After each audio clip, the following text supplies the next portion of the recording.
Halo guys, sekarang saya lagi ada di proyek hotel yang udah running, nggak gede sih, cuman 7 kamar. So, lagi-lagi kalau ngomong proyek properti tentu saja harus bergabung atau harus partneran dengan orang yang udah dahsyat ya. Jadi kita mau invest apapun, mau bisa apapun akan jauh lebih oke kalau kita berpartner dengan yang emang udah jagoannya lah di sana. Nah, my partner dalam proyek kali ini adalah lagi-lagi Halo. Boy. Jadi Boy, ini kita lagi di mana nih? Canggu, Bali. Oke, always Canggu, lagi hype banget. Jadi ini depannya ya, ini depannya kayak gini. Ini dari depan nih, ini dari depan. Masuk tiba-tiba jeder kolam renang bos depannya. Nah ini gimana nih, kok bisa ada kolam renang tiba-tiba nih? Ceritanya gimana nih Boy? Ya memang Gini ya? emang kita Keren ya? ingin sesuatu yang beda kan. Yang Oke. memberikan efek wow. Jadi emang semua orang yang kesini pertama kali begitu lewat rata-rata 90% ngomong wah gila. Wah gila. Jadi wow efeknya untuk di Wow. kasus ini Ini emang gila sih. Ini kurang kita isikan hiu nih, seru banget ceritanya nih. Yoi nggak? Ini dari jalan, dari pinggir jalan ada kolam renangnya. Nah, kan orang kadang-kadang mikir gini Boy. Kolam renang itu kan privacy. Nah, kita pakai bikini berenang kan kurang seru nih kalau kelihatan. Nah, ini kenapa di depan nih? Kok kayak apa ya? Kayak memutarbalikkan stigma yang ada. Ini kenapa nih? karena kolam renang di Bali nggak dipakai. Kolam renang nggak Itu dipakai. rahasianya. Itu rahasia aja. Terus ngapain isi kolam renang? Jadi kolam renang gini. Oke, kita masuk ya. Kita masuk. Nah, sekarang nih Jadi ibaratnya kita Jeder, lagi kolam. duduk-duduk nih di bangku sini Oke. sambil ngopi. ini ada bangkunya ya. Habis itu kita story-story. Story. Nah, bayangkan kalau kamu ceritanya warga Brazil lagi liburan ke Bali, kamu liburan di tempat kayak gini. Itu Oke. kamu story seperti itu pasti kan memberikan wow efek terhadap teman-temannya di sosial Wow. media. Oke. Jadi memang Wah gila dari ya, awal lagi kita- di Bali ya. Wah, Bali di villa yang ada kolam renangnya, gagah banget. Itu ya wow efeknya ya. Ya, bayangkan kalau kamu tinggal di kamar yang ini, buka hordeng, Di kamar yang ini nih. Ini kamar yang ini. Kita buka jendelanya, tiba-tiba jeder. Langsung berhadapan dengan kolam renang. ya. Dahsyat Jadi banget ya. ya memang Ini pada lagi- intinya tidak untuk dipakai sih kolam renang. Jarang ya orang berenang ya. Mending Iya. kayaknya orang kalau liburan ke Bali itu Tapi berenang. harus ada. Yes. Jangan bukan berarti nggak dipakai ya udah nggak usah lah jadiin kamar. Oh Ya. itu langsung berubah total langsung auranya langsung berubah. Betul. Jadi kolam renang ada, tapi memang nggak dipakai buat berenang. Karena orang kalau liburan ke Bali berenangnya di laut Di biasanya, laut di di pantai. pantai Ya. dari sini 5 menit ke pantai. Ya, oke. Nah ini kebetulan lagi ada kamar yang kosong, jadi bisa masuk ya. Wah ini seru banget nih. Kalau boleh tahu nih, untuk hotel sekelas kayak gini, kira-kira menurut pengalaman lu, itu biaya operasionalnya berapa sampai berapa kira-kira? Sekitar oke 5 Atau berapa persen dari revenue? 15 sampai 20% aja. 15 sampai 20%. Kita cuma pakai 3 karyawan udah cukup.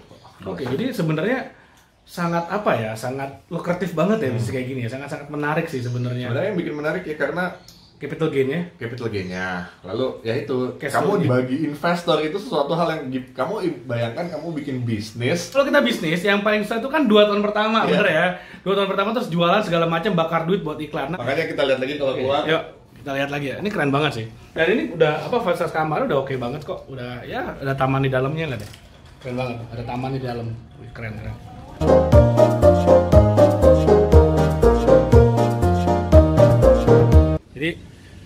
Jadi memang ketika waktu berubah, zaman berubah, cara-cara duit juga berubah ya. Ya. Cara punya properti juga berubah. Kalau dulu kita bikin hotel sendiri, operate sendiri itu ribet, capek ya. Ada resiko gagal. Resiko gagal. Nah, ini kalau sekarang bayangin kalau kita punya tanah, tinggal dibangun aja, yang ngasih duit adalah orang lain dan itu dijamin, digaransi gitu ya. Jadi tugas kita di hotel ini apa sih, Boy? Karyawan aja sih. Karyawan. Cuma Jadi karyawan, gajian, tutup buku gajian, gitu ya. tutup buku, kebersihan. Ya udah.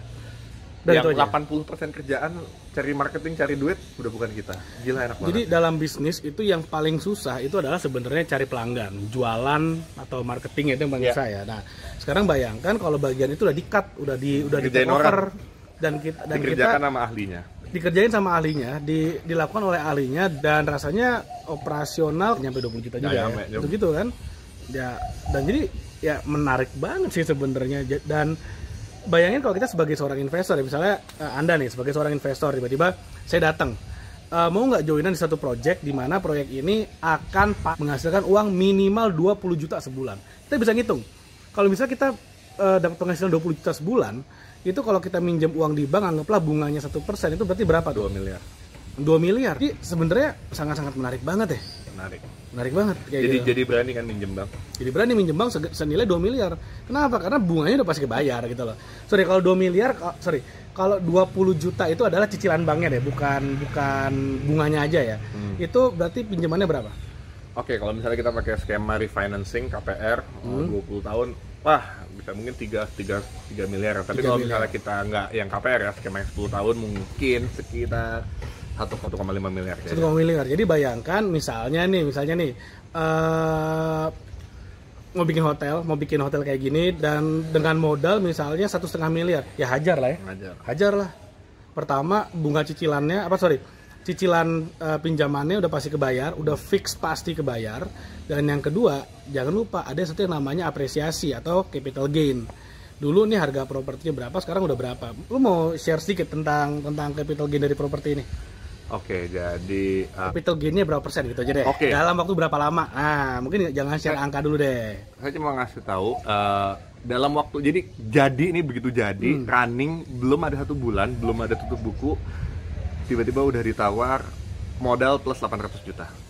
Wow. Modal plus 800 juta. Jadi untungnya 800 juta cuman nunggu jadi doang gitu ya. Nah, inilah kedahsyatan. Jadi capital gain bener jebret gede banget gitu loh. Inilah dahsyatnya properti gitu ya. Dahsyatnya properti. Makanya kenapa orang kaya itu pasti berinvestasi properti, atau orang investasi properti makanya jadi kaya. Jadi kalau nggak kaya karena properti ya kaya dulu baru investasi properti. Jadi orang kaya dan properti itu udah pasti lah ya. Yeah. Selama propertinya memberikan 2 hal. Yang pertama capital gain, yang kedua ada cash flow-nya. Nah, kalau misalnya invest properti, tata capital gain-nya nggak bagus atau cash flow-nya nggak bagus, ya mendingan jangan dicari yang lain dulu gitu ya. Nah, kebetulan di daerah Canggu ini kenapa menarik nih Boy? Dari sisi capital gain dan cash flow. Oke, jadi karena masih murah tanahnya. Terus habis itu di sini lagi berkembang banget, lagi hype karena ada beach club baru yang baru dibuka. Semua bule literally mungkin I would say 70% mereka yang milenial kesini semua dalam kunjungan mereka ke Bali, karena mereka pengen menikmati. Di sini ada pantai bagus, pantai bawah, terus ada beach club baru banyak banget, beach tiap bulan baru bikin gede setengah mati, bagus, mewah. Jadi mereka pada pengen tahu gimana sih Bali yang sekarang tuh gimana, ya itulah di Canggu gitu, Bali Utara. Jadi kalau kita bicara Bali 10 tahun yang lalu itu kita bicara Kuta dan Legian. Ini di utaranya Kuta dan Legian ya berarti. Jadi belum terlalu jauh. Harga tanahnya masih murah. Di sini banyak berkembang banget. Ini masih Kabupaten Badung kok. Di kabupaten yang sama dengan Bandara Ngurah Rai gitu. Ngetik Kuta ya, ini Kuta. Ini masih Kuta gitu. Cuman Kuta yang kita maksud itu yang Kuta Legian itu ya, itu yang udah ininya lah ya, banget, gitu. udah sunsetnya mungkin dari sisi propertinya. Dari sisi kalau di kecamatan Canggu itu Kuta Utara gitu. Jadi jadi ini sebenarnya oke banget ya. Dan tamu-tamu nginep sini kan bulanan ya. Jadi hampir nggak ada tamu yang nginep sehari 2 hari ya. Iya, jadi bulanan. Kita nyari tamu sekali udah langsung udah nggak ada biaya marketing lagi, nggak ada biaya marketing lagi. Jadi benar-benar oke banget sih. Jadi benar-benar investment yang oke. Nah, sebenarnya kita dalam waktu dekat ke depan ini akan gimana ya? Pengen sih bisa invest bareng-bareng kamu juga gitu loh. Jadi kalau misalnya kita bisa gabung bareng invest di properti, why not gitu ya. Kita bisa sama-sama sharing. Oh, ini adalah sebuah peluang yang dahsyat banget dan ini keren banget sih. Dan bayangin nggak perlu uang yang besar. Nah, nggak perlu uang yang besar. Bayangin kamu bisa ngomong ke teman-teman, ke orang tua, ke anak, mungkin ke saudara. Nih, ini punya gua loh. Nah, asik banget. Jadi benar-benar kayak bisa memiliki gitu. Jadi kita bisa jalan bareng. Dapat income bulanannya. Ada income bulan dari cash flow-nya dan juga tentu saja menikmati capital gain-nya ketika harga propertinya naik. Why not gitu ya. Semua yang ngerjain kita. Sampai kalau misalnya ada bocor di hotelnya yang ngerjain kita juga. Jadi kamu benar-benar tinggal tahu beres, tinggal tahu jadi aja. Ini dahsyat banget. Jadi mungkin itu aja yang mau kita share dalam video kali ini ya. Mudah-mudahan ya menginspirasi, ngasih kalau ide. Termotivasi dan punya uang nganggur ya DM saya lah. DM ya. Kita jadi mungkin bisa ngobrol-ngobrol lebih lanjut. Siapa tahu pengen jadi punya villa di Bali. Yang kayak gini lah ya, minimal ya. Iya dong. Keren banget ya. Nah, jadi nanti bisa langsung DM aja si Boy kalau pengen gabung sama kita. Gimana caranya? biar bisa punya properti di Bali juga. Jadi bisa pamer sama teman-teman, bisa datang, bisa story, ini punya gua. Itu keren banget, seru banget. Oke, thank you. Jangan lupa di like videonya, di subscribe channelnya, dan di share video ini kepada teman-teman kalian. Oke, thank you. Sampai ketemu lagi di video berikutnya. Bye.